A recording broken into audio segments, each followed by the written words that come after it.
Prabowo yang terhormat dan sedang dimuliakan Allah. Ingat loh, sedang dimuliakan Allah. Apa? Dikasih fasilitas. Presiden kemana-mana dihormati. Semua apapun sampai urusan pribadinya pun dijaga sama negara. Ada pas pampres dan lain sebagainya. Luar biasa kemuliaan yang Allah berikan sebagai presiden. Tapi at the same time, saat waktu yang sama, Prabowo bakal dihinakan oleh Allah. Apabila tidak amanah. Potonglah tangan mereka, tangan keduanya, sebagai balasan atas perbuatan mereka yang lakukan dan sebagai siksaan dari Allah. Dan Allah Maha Perkasa, Maha Bijaksana. Itu potong tangan? Potong. Bukan potong tahanan. Bukan potong tahanan. Di kita potong tahanan coba. Aduh. Dan sekarang bukan lagi itu, lebih tinggi lagi, dimaafkan. Jadi itu namanya degradasi moral gitu. Kurang ajar, ya. Jadi begitulah ciri khas DHL. Ya. Saya closing statementnya untuk yang pertama, turunan juga atau bukan turunan, bahkan di atas konstitusi adalah ayat suci. Jadi etika kita dalam memahami ayat suci Al-Quran harus kita tempatkan di atas konstitusi. Konstitusi kita Pancasila dan UUD 45. Pokok dasarnya itu. Nah, ayat-ayat Quran namanya ayat suci karena wahyu Allah. Nah, wahyu Allah dalam perspektif konstitusi telah terangkum dalam Pancasila dan UUD 45, khususnya ketuhanan yang Maha Esa. Sila pertama, pasal 29 ayat 1 UUD 45, negara Republik Indonesia berdasar kepada ketuhanan yang Maha Esa. Itu rujukannya. Rujukannya. Tuhan yang Maha Esa siapa yang dimaksud? Allah. Di mana nama Allah disebut? Di Mukadimah alinea ketiga. Berkat rahmat Allah dan didukung rasa luhur bangsa, dinyatakan kemerdekaan bangsa Indonesia. Luar biasa, itu ada di Mukadimah alinea ketiga. Jadi nggak bisa lepas dari pasal-pasal organiknya yang di pasal 29 ayat 1. Absolut menurun, nggak bisa. Kalau nggak ngapain jadi paradigma yang preambel gitu loh. Jadi preambel itu utama dari substansi undang-undang di bawahnya. Maksudnya jabaran teknis undang-undangnya. Hierarkisnya itu preambel dulu, pembukaan UUD 45. Karena Pancasila itu adanya di alinea keempat. Pancasila itu ada di alinea keempat.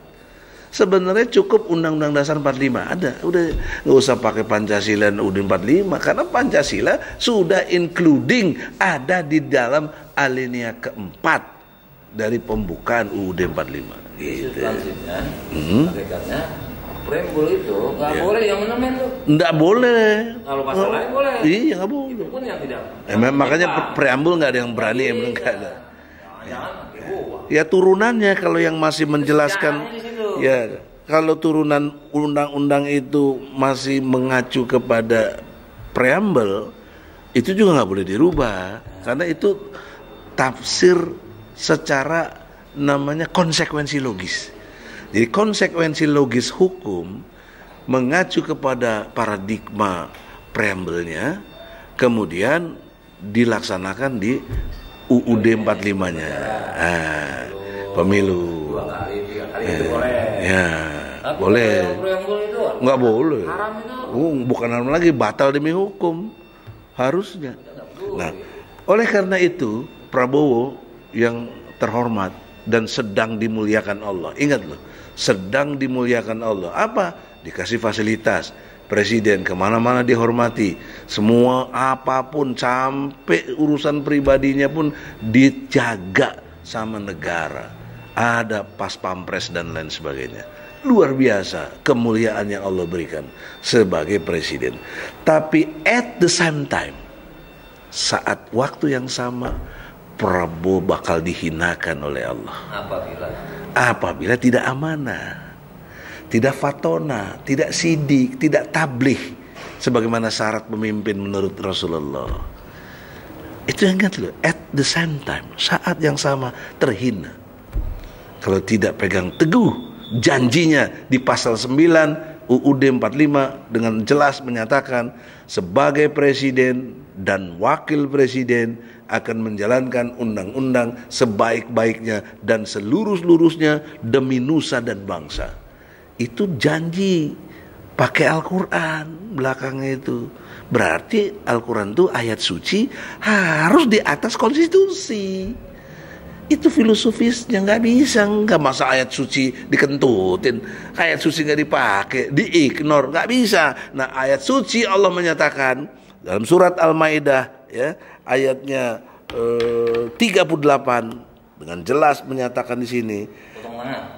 Adapun orang-orang laki-laki maupun perempuan yang mencuri, dulu kan belum dikenal istilah korupsi. Secara besar sama, intinya sama, mencuri, nimpe lah, bahasa Jakarta kita nimpe itu, orang-orang penimpe itu kurang ajar tuh. Potonglah tangan mereka, tangan keduanya, sebagai balasan atas perbuatan mereka yang lakukan dan sebagai siksaan dari Allah. Dan Allah Maha Perkasa, Maha Bijaksana. Itu potong tangan. Potong. Bukan potong tahanan. Bukan potong tahanan. Di kita potong tahanan coba. Aduh. Dan sekarang bukan lagi itu, lebih tinggi lagi, dimaafkan. Jadi itu namanya degradasi moral gitu. Kurang ajar, ya. Jadi kalau mau ngelawan kita pakai argumentasi. Jangan lu mentang-mentang.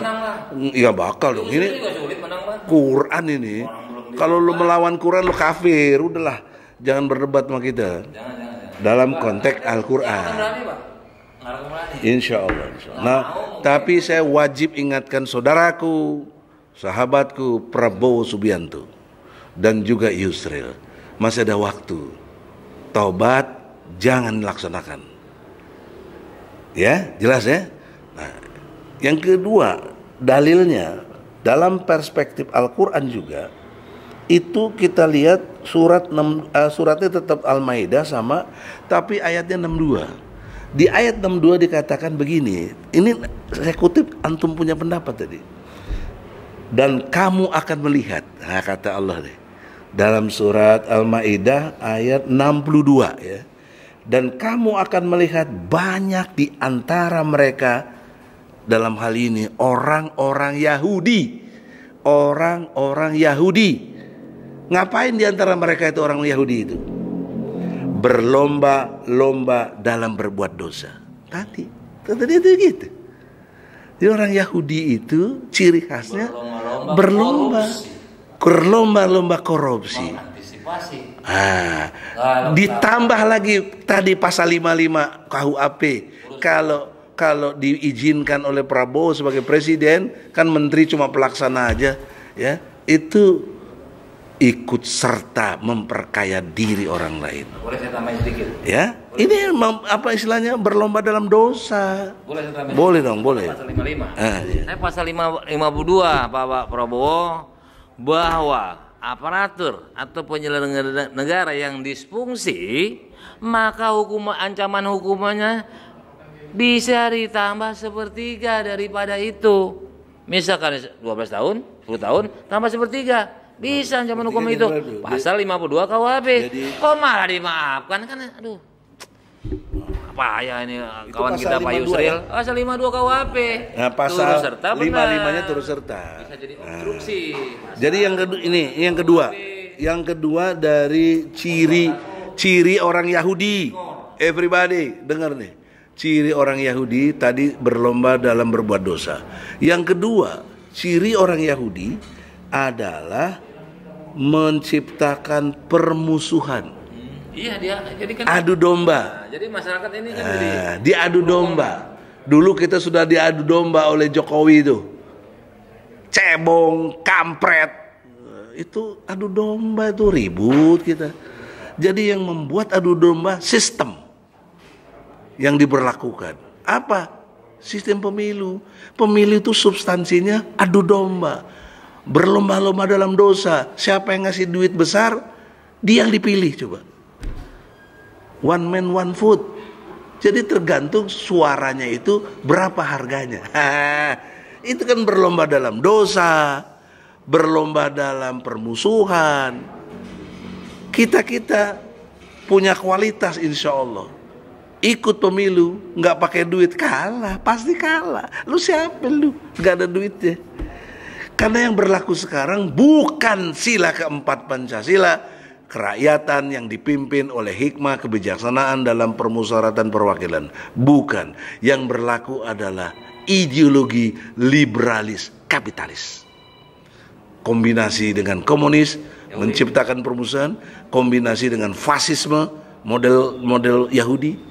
Ini acak adut, namanya sinkretisme, gitu deh, dalam teologi.